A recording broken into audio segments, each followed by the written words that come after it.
नमस्कार दोस्तों, ज्ञान लो में आप सभी का स्वागत है। दोस्तों, हमारे देश में, हमारे राज्य में और हमारे शहर मुंबई में अनलॉक की प्रक्रिया प्रारंभ हो चुकी है। फिर से जीवन सामान्य गति से धीरे धीरे अपनी पटरी पे आता जा रहा है। फिर से आपको रास्तों में गाड़ियाँ, ट्रेनों में भीड़, बसों में भीड़, लोगों का दिखना प्रारंभ हो चुका है। फिर से स्कूल प्रारंभ होंगे, व्यापारिक संस्थान शुरू होंगे, नौकरी पेशा लोगों का काम फिर से शुरू होगा। हमको फिर से हमारी सामान्य जिंदगी में धीरे धीरे वापस आना है। परंतु दोस्तों, मैं आप सभी को एक चीज से आगाह करना चाहता हूं, एक चीज बताना चाहता हूं।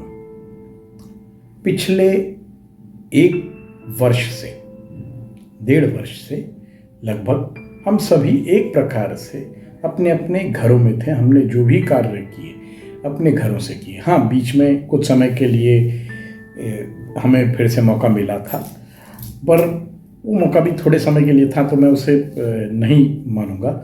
लेकिन एक प्रकार आप ये समझ लें कि हमारी एक दिनचर्या बदल चुकी थी। हमारे जीवन का पूरा रहन सहन ढंग पूरा बदल चुका था। हमारे यहाँ तक कि हमारे सुबह उठने के समय से लेकर रात्रि के भोजन तक का सारा जो एक पहले समय हुआ करता था, वो हर व्यक्तियों का बिगड़ा है। और उस परिस्थिति में जब हमको वापस से हमारे पूर्ववत कार्यक्रम में जाना पड़े, तो मैं मानता हूँ दोस्तों कि यह बहुत लोगों में एक अवसाद का कारण बनेगा। हम सभी को बहुत ही सुरक्षित तरीके से फिर से हमारे पुनर्जीवन में जो प्रक्रिया है उसमें जाने के लिए इसका अभ्यास होना बहुत ज़रूरी है।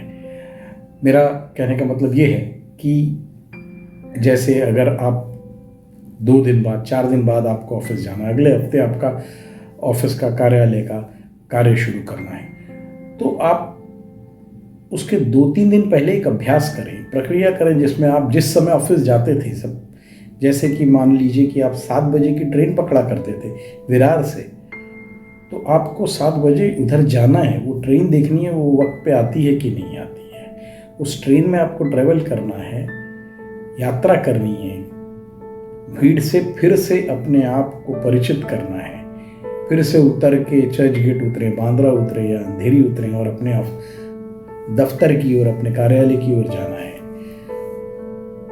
सुबह उठने से लेके नहा धो के कपड़े पहनने, बीबी को खाने का डब्बा बनवाने से नाश्ता लेके निकलने तक, यहाँ तक कि ऑफिस जाके एक बार ऑफिस का निरीक्षण करके आने तक आपको ये अभ्यास फिर से करना होगा। दोस्तों, ये बहुत ज़रूरी है। स्कूल के बच्चों को भी मैं कहूँगा कि एक ट्रायल जिसे हम कहते हैं, एक अभ्यास करना ज़रूरी है। फिर से वही टाइम पे उठना, तैयार होना, बस्ता कंधे पे लटका के 1-1.5 किलो का फिर चलना, देखना। नहीं तो अगर एकदम से आप जाएंगे तो ये सारी चीज़ें आपके सर के ऊपर एक साथ आएंगी और ये बहुत लोगों में अवसाद का कारण बनेंगी, डिप्रेशन लेके आएंगी। इसलिए हर चीज़ के लिए अभ्यास ज़रूरी है। आपको ये करना भी ज़रूरी कि आप इस चीज़ का एक ट्रायल ज़रूर करें। 1 बार 2 बार अपने आप को फिर से पुनर्परिस्थिति में लाने के लिए वो स्थितियों से अपने आप को फिर से अवगत कराएं। और अंत में जाते जाते मैं अवश्य कहना चाहूँगा कि भले यह बीमारी धीरे धीरे कम हो रही है, परंतु जैसा सुनने में आया, इसके अलग अलग प्रकार हैं, जो भी हैं, तो अपने आप को सुरक्षित रखें, दूरी का पालन करें, दिशा निर्देशों का ध्यान रखें और सुरक्षित रहें, स्वस्थ रहें। नमस्कार।